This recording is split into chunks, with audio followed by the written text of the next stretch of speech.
Welcome students. In this class we will discuss the computational Laplace transform of a piecewise function and some problem related to properties of Laplace transform. We will discuss these topics in our interactive session and you can ask doubts at that time, and also you have to do the exercise questions.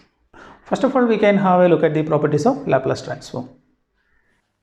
Properties of Laplace transform: linearity. If ft and gt are any two functions which are Laplace transformable, then Laplace transform of their linear combination aft plus bgt is equal to a into L of ft plus b into L of gt. Scaling. If L of ft is equal to fs, then L of f of at is equal to 1 by mod a into f of s by a. First shifting property or s shifting. If LFT is equal to fs, then L of e raised to at ft is equal to f of s minus a. Multiplication by t. If L of ft is equal to fs, then L of the product tft is equal to minus d by ds of fs, or in general L of t raised to n ft is equal to minus 1 raised to n into nth derivative of fs. Division by t. If L of ft is equal to fs, then L of the quotient ft by t is equal to integral s to infinity fs ds, provided the integral exists. Periodic function property. If ft is a periodic function with period capital T, then L of ft is equal to 1 by 1 minus e raised to minus s capital T integral 0 to the period t e raised to minus st f. Now come to the first question. Find the Laplace transform of ft is equal to mod t minus 1 plus mod t plus 1 comma t greater or equal to 0. Actually, this function is a piecewise function, but it is written as sum of two modulus function. We can split this modulus function based on the value t is equal to 1. So you consider the number line.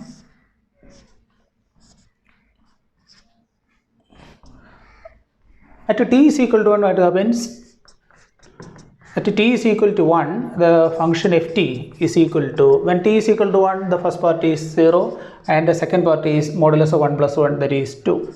So this is equal to 2 for t is equal to 1. For t less than 1, when t less than 1, what is the first part value? When t less than 1, t minus 1, what about t minus 1? T minus 1 is a negative number because t is less than 1. And mod t minus 1 becomes, it's a negative, that is negative of that t minus 1, that is 1 minus t. Plus, for the second function, that means for the second modulus function mod t plus 1, whenever t is less than 1, it's a sum 1 plus t is always positive. So the modulus is again t plus 1 itself, and adding we get the answer as 2. And for t greater than 1, for t greater than 1, what is the value? For t greater than 1, what about the first part? The first part t minus 1 is positive. So the function ft is equal to, because t minus 1 is positive, its modulus is t minus 1 itself. And for the second part, t plus 1 is always positive. So this is t plus 1. And adding together, we get the answer as 2t. Now the function ft is equal to the constant function 2 for 0 less than or equal to t less than or equal to 1, the first range, and 2t for t greater than 1. So this is the piecewise function. Now we are going to compute the Laplace transform of this piecewise function. So by definition, Laplace transform of ft is equal to, according to definition, what is the formula? Integral 0 to infinity, the kernel e raised to minus st is multiplying with our function ft and integrating with respect to t. This is equal to integral 0 to infinity. We can split it as integral 0 to 1 plus integral 1 to infinity. So for the first range, integral 0 to 1, this e raised to minus st is multiplied with the constant function 2 dt. And for the second range, that means 1 to infinity, e raised to minus st is multiplied with the 2t. E raised to minus st into 2t dt. So this is equal to integral 0 to 1 e raised to minus st into 2 dt. We can rearrange this as 2 times integral 0 to 1 e raised to minus st dt. And the second integral, because this is a product function, we are rearranging this t as the first function and taking 2 outside. That is 2 into integral 1 to infinity t into e raised to minus st dt, for the convenience of taking integration by parts, equal to 2 into integral of e raised to minus st with respect to t, e raised to minus st by minus s from 0 to 1 plus 2 into Applying integration by parts, that is the first function into integral of e raised to minus st, e raised to minus st divided by minus s, minus derivative of this t into integral of e raised to minus st by minus s again, that is e raised to minus st divided by s square plus derivative of that one, so the term becomes 0, evaluating from 1 to infinity. Taking this limit, we have minus 2 by s into e raised to minus s minus e raised to 0, that is 1, plus 2 into in upper limit, because when t goes to infinity, this e raised to minus st term goes to e raised to minus infinity and its value equal to 0. So both the terms are zeros, minus. And what is the lower limit value? Putting t is equal to 1, we have e raised to minus s by minus s minus e raised to minus s by s square. Now expanding the bracket, we have minus 2 by s into e raised to minus s minus 1 plus 2 e raised to minus s by s plus 2 e raised to minus s by s square equal to minus 2 e raised to minus s by s plus 2 by s plus 2 e raised to minus s by s plus 2 e raised to minus s by s square.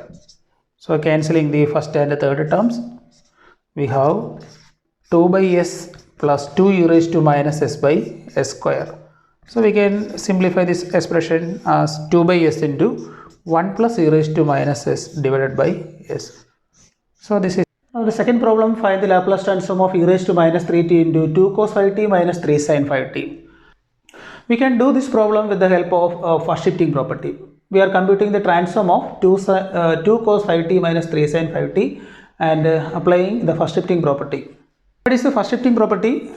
If L of ft is equal to fs, then Laplace transform of e raised to at into ft is equal to f of s minus a.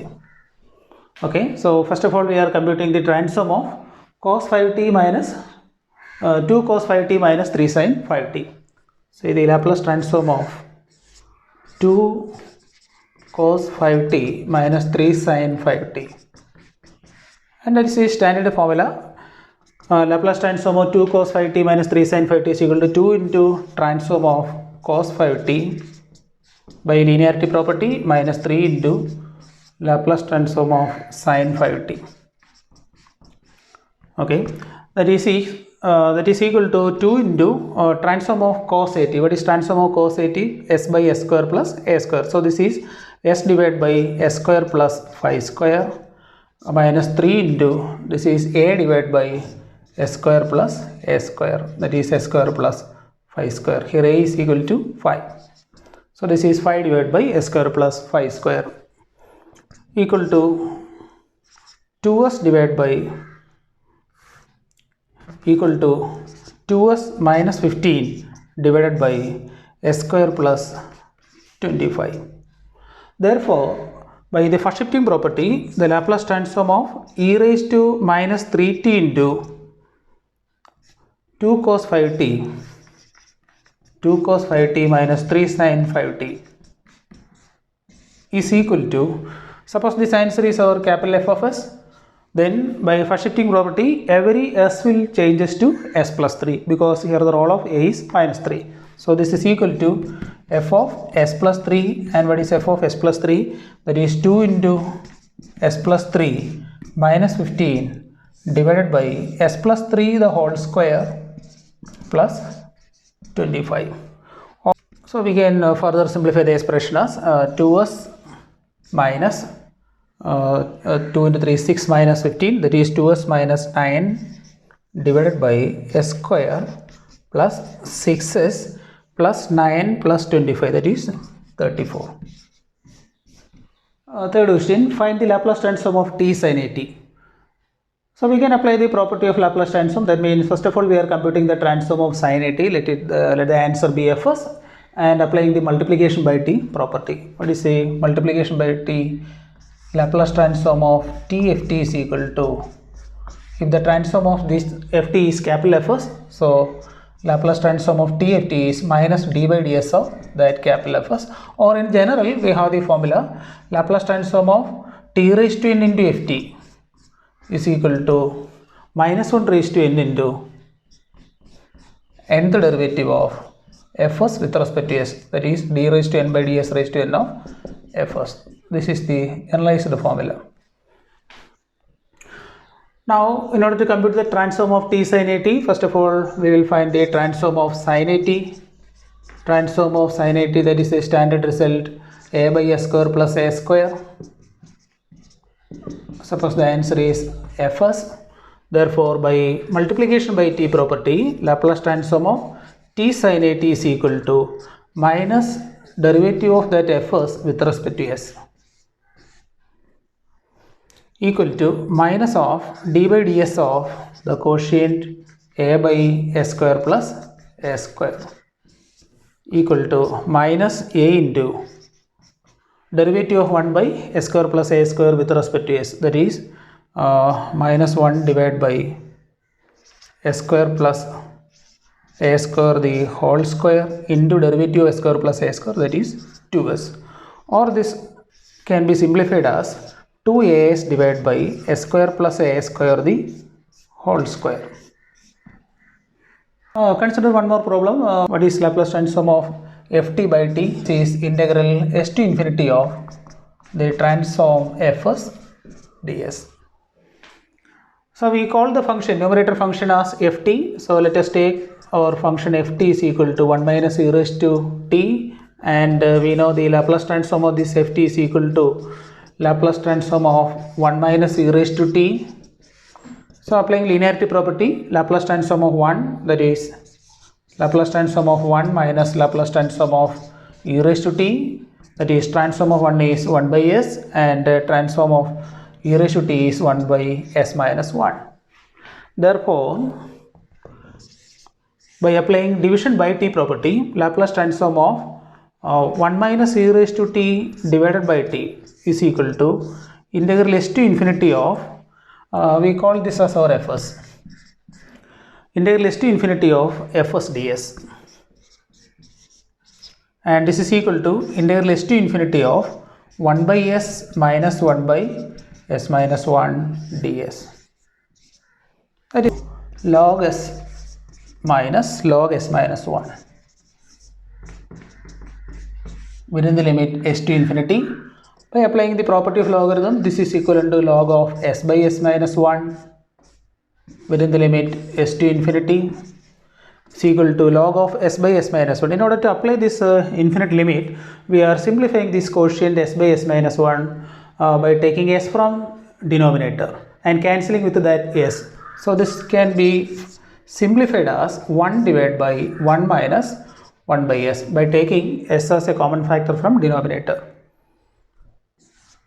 within the limit s to infinity. Now applying the limit as s tending to infinity, and we know that as s tends to infinity, the 1 by s term goes to 0. So in upper limit, we have logarithm of 1 by 1 minus 1 by s. That means 1 by s term goes to 0 whenever s is very large or s tends to infinity. So this is log 1 minus log of 1 divided by 1 minus 1 by s, because the variable is same. And this is equal to log 1. What is log 1? Log 1 value is 0. 0 minus log of 1 by 1 minus 1 by s. We can return this value by taking LCM. So this is equivalent to s divided by s minus 1. Once again applying the property of logarithm, this is equivalent to log of s by s minus 1 raised to minus 1. Okay, and this is equal to log of s minus 1 by s. This is the most simplified form of the transform of 1 minus e raised to d divided by t. These are the exercise problems. You have to do it in the class and upload the answers to Google Classroom.